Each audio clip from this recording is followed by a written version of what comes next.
Renungan pagi pulang ke rumah oleh Ellen G. White, 14 Maret 2020. Mari kita berdoa. Bapa kami yang di sorga, Allah pencipta langit dan bumi, laut dan segala isinya, Allah yang maha besar, maha kuasa, sumber segalanya, yang kami sembah selalu melalui anak-Mu yang tunggal, Yesus Kristus. Terpujilah Yesus, anak Allah yang maha tinggi, penebus, penolong, penghibur, pengantara kami. Pada pagi hari ini kami bersyukur boleh bangun dan berbakti dan sebagaimana membaca firman-Mu serta nasihat penubuat, kiranya Roh-Mu ya Yesus menolong hati dan pikiran kami untuk mengerti dan menjadikan kebenaran ini bagian hidup kami. Beserta kami sepanjang perbaktian ini, kehendak-Mu yang jadi. Karena kami berdoa hanya dalam nama anak Allah yang tunggal, Yesus Kristus yang adalah Tuhan dan Juru Selamat kami. Amin. Renungan hari ini berjudul Pembersihan Bait Suci. Ayat inti terdapat dalam 1 Korintus 3 ayat 16. Tidak tahukah kamu bahwa kamu adalah bait Allah?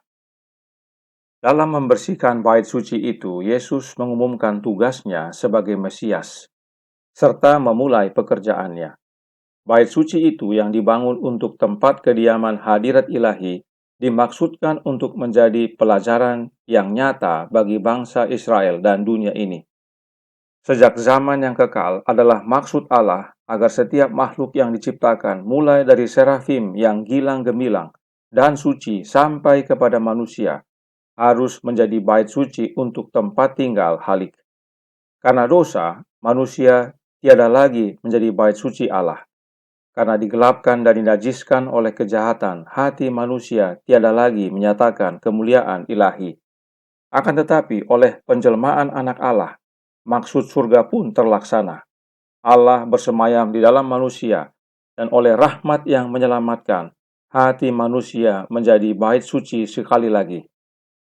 Allah telah merencanakan supaya bait suci di Yerusalem itu menjadi saksi yang tetap akan nasib mulia yang terbuka bagi tiap-tiap jiwa. Akan tetapi, orang Yahudi belum mengerti pentingnya arti bangunan yang mereka pandang dengan kebanggaan yang begitu besar. Mereka tidak menyerahkan diri sendiri sebagai bait yang suci bagi roh ilahi.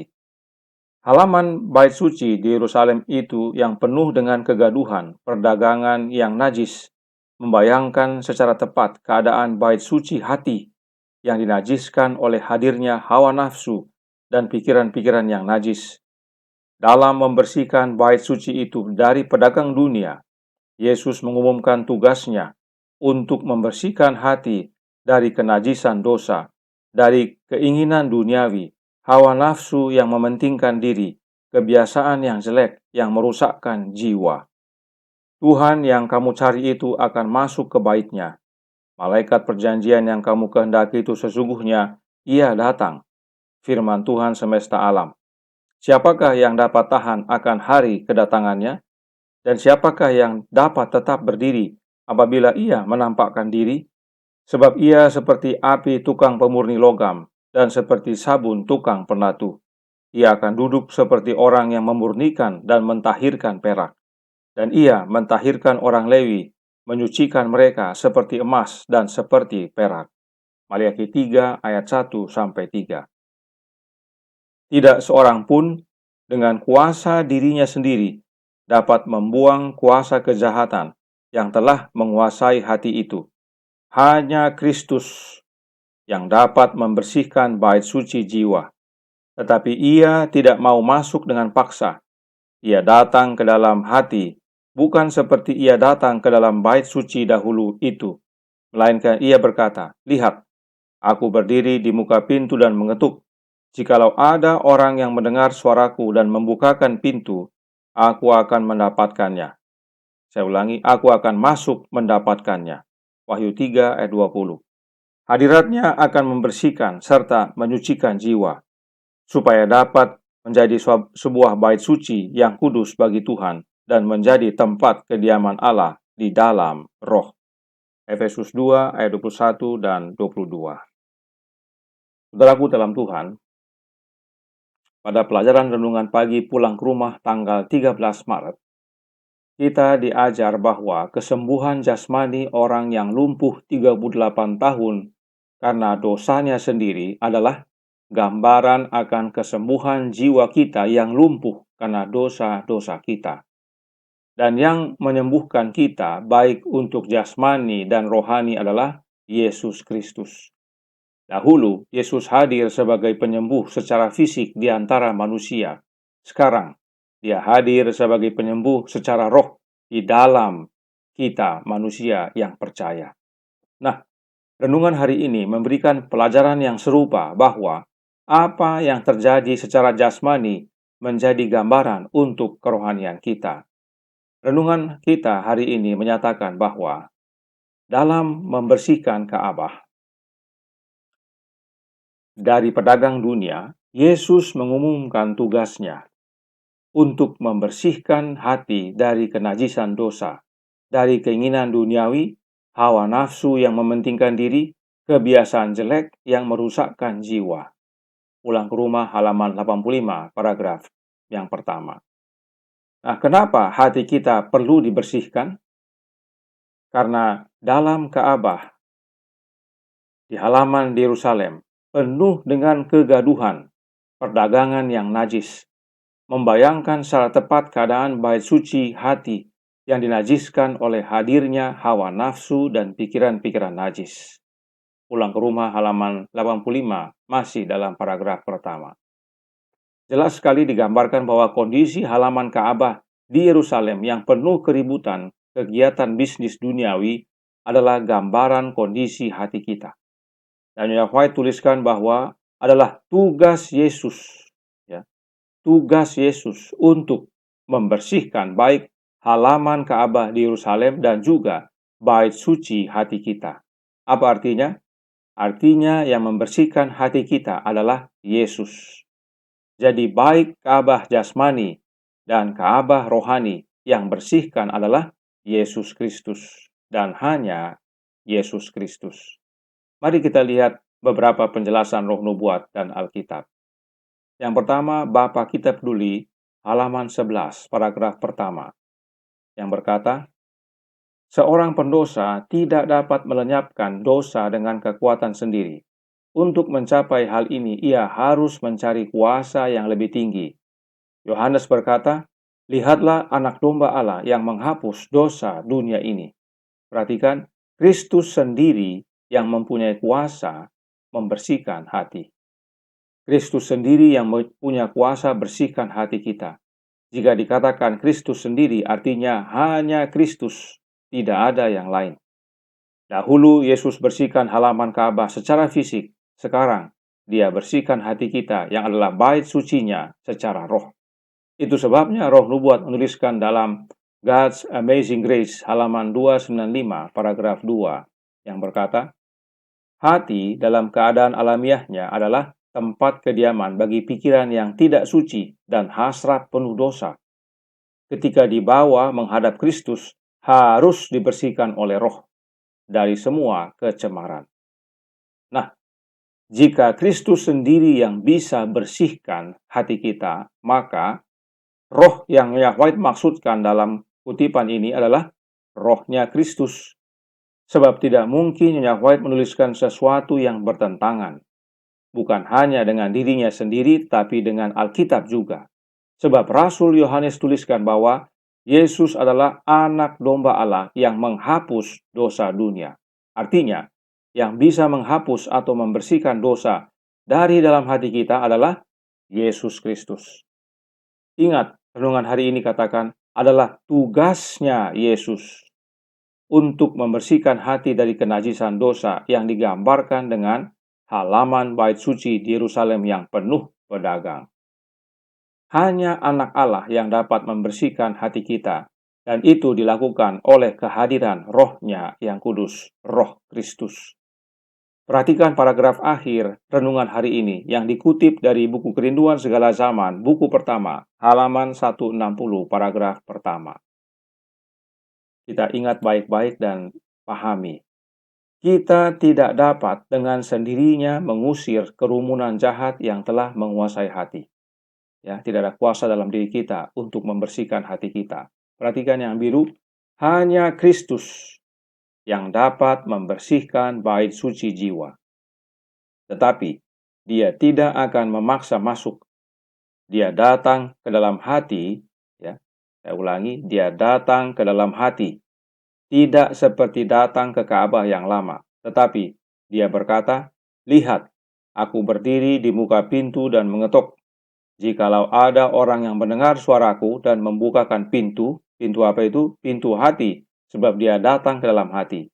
Aku akan masuk mendapatkannya." Wahyu 3 ayat 20. Kehadirannya, yaitu kehadiran Kristus, akan membersihkan dan menguduskan jiwa, sehingga itu bisa menjadi bait yang kudus bagi Tuhan dan tempat kediaman Allah di dalam roh. Efesus 2 ayat 21 dan 22. Hanya Yesus yang dapat bersihkan Ka'bah jiwa kita, yaitu hati kita. Tapi Yesus masuk ke dalam hati kita tidak dengan paksa. Yesus mengetuk pintu hati kita. Siapa yang dengar suara Yesus dan buka pintu, maka Yesus akan masuk mendapatkan dia. Perhatikan, Yesus berkata, "Jikalau ada orang yang mendengar suaraku." Apa maknanya? Maknanya bahwa Yesus tidak hanya mengetuk dan diam, tapi Yesus mengetuk dan bersuara.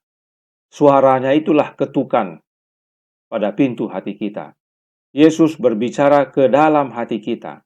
Adakah kita mendengar dan buka pintu untuk Yesus?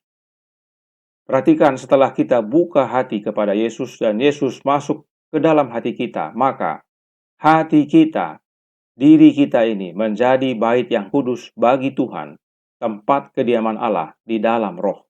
Efesus 2 ayat 21 dan 22. Mari kita baca selengkapnya tulisan Rasul Paulus ini. Di dalam Dia tumbuh seluruh bangunan, rapih tersusun menjadi bait Allah yang kudus di dalam Tuhan. Di dalam Dia kamu juga turut dibangunkan menjadi tempat kediaman Allah di dalam roh. Efesus 2 ayat 21 dan 22. Siapa Dia yang Paulus maksudkan? Yesus Kristus. Di dalam Kristus kita menjadi bait Allah yang kudus di dalam Tuhan. Surat kepada jemaat di Efesus ditulis oleh Paulus. Siapa Allah dan siapa Tuhan dalam tulisan Paulus? Jawabnya dalam 1 Korintus 8 ayat 6. Perhatikan baik-baik. Namun bagi kita hanya ada satu Allah saja, yaitu Bapa, yang daripadanya berasal segala sesuatu, dan yang untuk Dia kita hidup.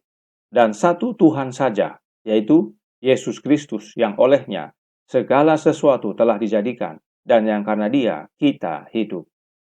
Jadi, bagi Paulus, Allah itu adalah Bapa dan Tuhan itu adalah Kristus. Karenanya, saat Paulus tulis, kita menjadi bait Allah yang kudus di dalam Tuhan, maka itu sama artinya dengan kita menjadi bait Allah Bapa yang kudus di dalam Yesus Kristus. Inilah Immanuel itu, yaitu Allah beserta kita. Dengan kehadiran Kristus dalam hidup kita, itu sama dengan kehadiran Allah Bapa. Sebab Yesus adalah Immanuel. Roh Nubuat menyatakan dalam The Spirit of Prophecy, volume 2, halaman 123, paragraf 3, yang berkata, Rasul yang terinspirasi berkata, "Tidak tahukah kamu bahwa kamu adalah bait Allah dan bahwa roh Allah diam di dalam kamu? Jika ada orang yang membinasakan bait Allah, maka Allah akan membinasakan dia. Sebab bait Allah adalah kudus, dan bait Allah itu ialah kamu." Perhatikan yang kuning. Adalah perlu bahwa Yesus harus menduduki bait-Nya di hati manusia setiap hari dan membersihkannya dari kekotoran dosa.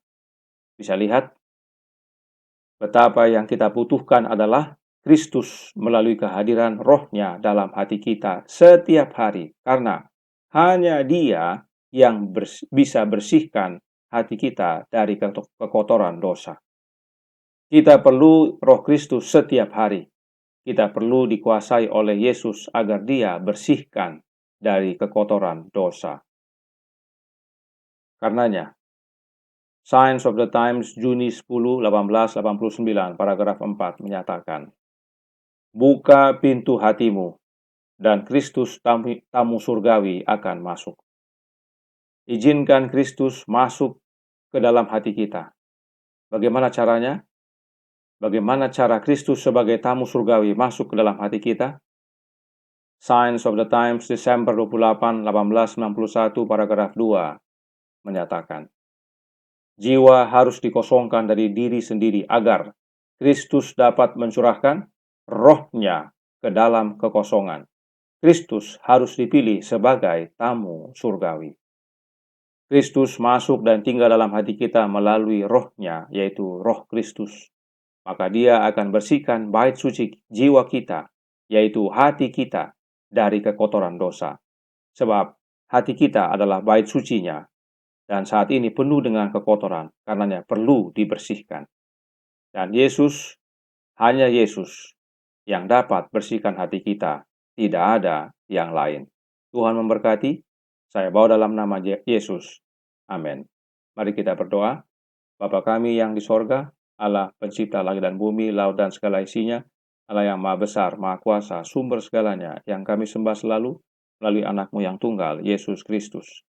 Terima kasih atas nasihat yang penting dan baik sekali bagi kami, bahwa pembersihan bait suci hati kami hanya dan hanya oleh Yesus saja.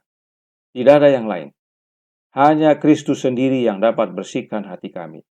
Oleh karena itu kami perlu setiap hari, setiap saat meminta kehadiran Kristus dalam hati kami, agar Dia tidak hanya tinggal dalam hati kami, dalam hidup kami, tetapi juga bersihkan hidup kami dari kekotoran dosa, menjadikan kami serupa dengan Dia.